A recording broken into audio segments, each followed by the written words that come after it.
Samsung A7 2018 കൊണ്ടുവന്നിരിക്കുകയാണ്. ഇതിൻ്റെ പ്രത്യേകതകൾ എന്താണ്, എൻ്റെ അൺബോക്സിങ് എന്താണെന്ന് നമുക്ക് ഈ വീഡിയോയിലൂടെ നോക്കാം. എൻ്റെ പേര് ഷിനു സൂര്യനാരായണൻ. ഈ വീഡിയോ എല്ലാവർക്കും ഇഷ്ടപ്പെട്ടു എന്നുണ്ടെങ്കിൽ ലൈക്ക് ചെയ്യുക, സബ്സ്ക്രൈബ് ചെയ്യുക, തൊട്ടടുത്തൊരു ബെല്ലൈക്കൺ ഉണ്ട്, അതിൽ ക്ലിക്ക് ചെയ്യുക. അപ്പോൾ നമുക്ക് വീഡിയോയിലേക്ക് പോകാം. Samsung Galaxy A7 triple camera. A7 triple camera. ഈ ട്രിപ്പിൾ ക്യാമറ 3 ക്യാമറ ബാക്കിൽ കൊടുത്തിട്ട് അത് തന്നെയാണ് ഈ സാംസങ് ഗാലക്സിൻ്റെ പ്രത്യേകത. പിന്നെ അത് വേറെ ഇപ്പോൾ സൈഡ് ഫിംഗർ പ്രിൻറ്റും ഉൾപ്പെടുത്തിയിട്ടുണ്ട്. ഇതിൻ്റെ വേറൊരു പ്രത്യേകതയാണ്, നമ്മൾ ബാക്കിൽ കണ്ടിട്ടുണ്ട്, എന്താണ് ഫ്രണ്ട് ഫിംഗർ പ്രിൻറ്റ് കണ്ടിട്ടുണ്ട്, ഇതൊക്കെ കണ്ടിട്ടുണ്ട്. പക്ഷേ സൈഡിൽ ഫിംഗർ പ്രിൻറ്റ് കൊടുത്തിട്ട് പവർ ഓൺ സ്വിച്ചിൽ കൊടുത്തിട്ടുണ്ട്. അതിന് പുറമെ 4GB Ram, 64GB internal memory, Octa Core processor, അങ്ങനെയുള്ള കാര്യങ്ങൾ. ബഡ്ജറ്റ് 24,000 രൂപയ്ക്ക് ഒതുങ്ങുന്നൊരു നല്ലൊരു കോൺഫിഗറേഷനുള്ളൊരു ഫോണാണെന്നാണ് കമ്പനി പറയുന്നത്. നല്ല ഫിനിഷിംഗ് ഉണ്ട്, കാണാൻ തന്നെ നല്ല ലുക്കുണ്ട് ഫോൺ കാണാൻ. നമുക്ക് എന്താണെന്ന് നോക്കാം. ഇതാണ് ഫിംഗർ പ്രിൻറ്റ് ഇതിൻ്റെ സൈഡിലാണ് കൊടുത്തിരിക്കുന്നത്. ഈ പവർ ഓൺ ഓഫ് സ്വിച്ചിൽ തന്നെയാണ് അതിൻ്റെ ഫിംഗർ പ്രിൻറ്റ് കൊടുത്തിരിക്കുന്നത്. അത് നല്ലൊരു വെറൈറ്റി ആയി തോന്നി എനിക്ക്. നല്ല ഫിനിഷിങ്, നല്ല ബാക്ക് ആൻഡ് ഫ്രണ്ട്, നല്ല ഗ്ലാസ് ബോഡിയാണ്. 2.5 ഗ്ലാസ് ബോഡി ആണ് കൊടുത്തിരിക്കുന്നത്. AMOLED സ്ക്രീനാണ്. നന്നായിട്ടുണ്ട്, കാണാൻ തന്നെ നമ്മൾ സാംസങ്ങിനെ വെച്ചിട്ട് ഇപ്രാവശ്യം സാംസങ്ങിൻ്റെ ഒരു വെറൈറ്റി മോഡൽ എന്ന് തന്നെ വേണമെങ്കിൽ പറയാം A7. ഇതിനു മുമ്പ് A സീരീസിൽ ഇറങ്ങിയിരിക്കുന്ന ഫോൺസ് എല്ലാം നല്ല പ്രൈസ് റേറ്റ് എല്ലാം കൂടിയിട്ടുണ്ട്. പക്ഷെ അതൊക്കെ വെച്ച് നോക്കുമ്പോൾ എല്ലാം ഇതായിട്ടുണ്ട്. ക്യാമറ വെച്ച് നോക്കുകയാണെങ്കിൽ slow motion camera, hyper lapse, air emoji, live focus, അങ്ങനെ ക്യാമറേൻ്റെ മെയിൻ പ്രത്യേകത തന്നെ ഇതിൽ നമ്മൾ ഉൾപ്പെടുത്തിയിട്ടുണ്ട്. പ്രോ മോഡ് കൊടുത്തിട്ടുണ്ട്.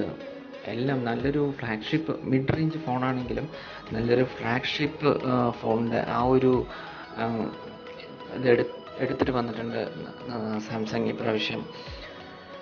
എൻ്റെ പിക്ചർ സൈസ് നമ്മൾ നോക്കുകയാണെന്ന് വെച്ചാൽ അതിൽ 24 മെഗാ പിക്സൽ, എൻ്റെ അത് 4.3 24 മെഗാ പിക്സൽ ഉണ്ട്, 12 മെഗാ പിക്സലിൽ എടുക്കാം, 18 മെഗാ പിക്സൽ, അങ്ങനെ കുറേ നമുക്ക് ഏത് ഇതിൽ വേണമെങ്കിലും നമുക്ക് നല്ലൊരു ഷോട്ട് നമുക്ക് പ്രൊവൈഡ് ചെയ്യുന്നുണ്ട്.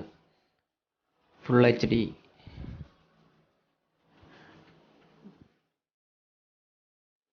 HDR മോഡ് ക്യാമറ അത്യാവശ്യം നല്ല കുഴപ്പമില്ല, നല്ലൊരു ഫീല് തരുന്നുണ്ട്.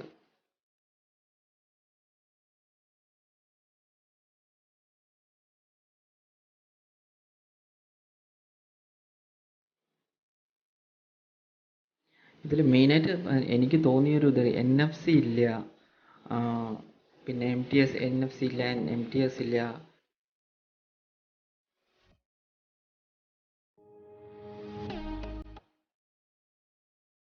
ഫിംഗർ പ്രിൻ്റ് വെച്ച് നോക്കുകയാണെങ്കിൽ നല്ലൊരു ഫാസ്റ്റായി തോന്നി എനിക്ക്. നല്ല ഓൺ ഓഫ് സ്വിച്ച് തന്നെ കൊടുത്താൽ നമുക്ക് വേഗം ഫോൺ പിടിക്കുമ്പോൾ തന്നെ നമുക്ക് ജസ്റ്റ് നല്ലൊരു ഒരു വെറൈറ്റി ആയി തോന്നി എനിക്ക്. ഫാസ്റ്റ് ഉണ്ട്, ഫിംഗർ പ്രിൻ്റ് നല്ല ഫാസ്റ്റ് ഉണ്ട്, കുഴപ്പമില്ല. പിന്നെ ഇതിൽ ഏറ്റവും വലിയൊരു എനിക്കൊരു ഇത് തോന്നിയെന്ന് വെച്ചാൽ C പോർട്ട് അല്ല, ബാക്കിലാണ് അതിൻ്റെ സ്പീക്കർ കൊടുത്തിരിക്കുന്നത്.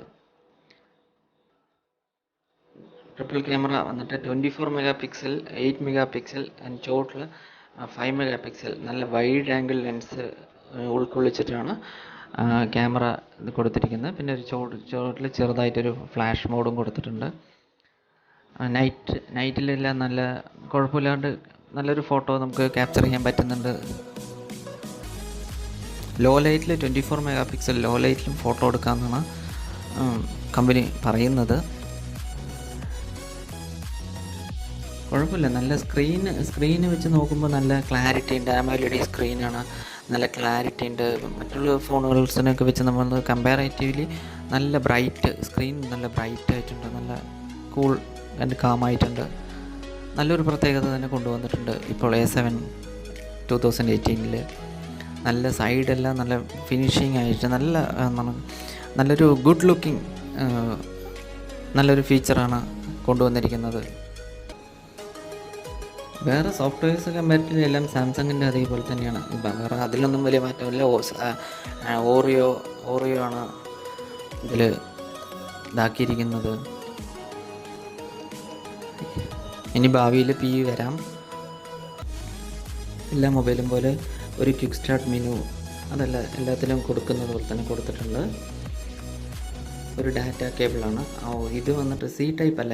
ഞാൻ തന്നെ ഏറ്റവും വലിയൊരു സങ്കടം തോന്നിയത്, ഇത്രയും ഒരു വില കൊടുക്കുന്നത് C ടൈപ്പ് കേബിൾ കൊടുക്കായിരുന്നു എന്ന് തോന്നി. ഹെഡ്ഫോൺ ബഡ് ഇയർഫോണാണ്, കുഴപ്പമില്ല. അത് നന്നായിട്ടുണ്ട്. അത് നല്ലൊരു ഓപ്ഷൻ കൊടുത്തിട്ടുണ്ട് സാംസങ്. പിന്നെ ചാർജർ വെച്ച് നോക്കുകയാണെന്നുണ്ടെങ്കിൽ ഫാസ്റ്റ് ചാർജിങ് അല്ല. 1.5 ആംസ് ചാർജിങ് ആണ്. അതൊരു വലിയൊരു പോരായ്മ എനിക്ക് തോന്നി. മൊബൈൽ കമ്പാരിറ്റീവ്ലി നോക്കുകയാണെങ്കിൽ നന്നായിട്ടുണ്ട്.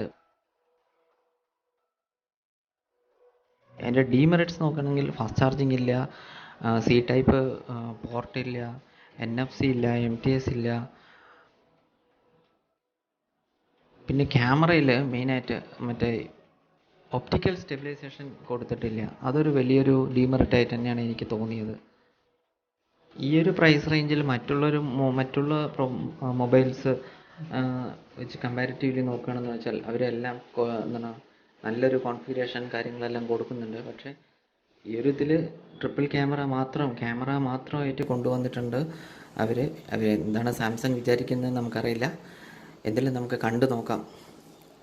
Okay, thanks for watching. I M Shinu Suryanarayanan, signing off.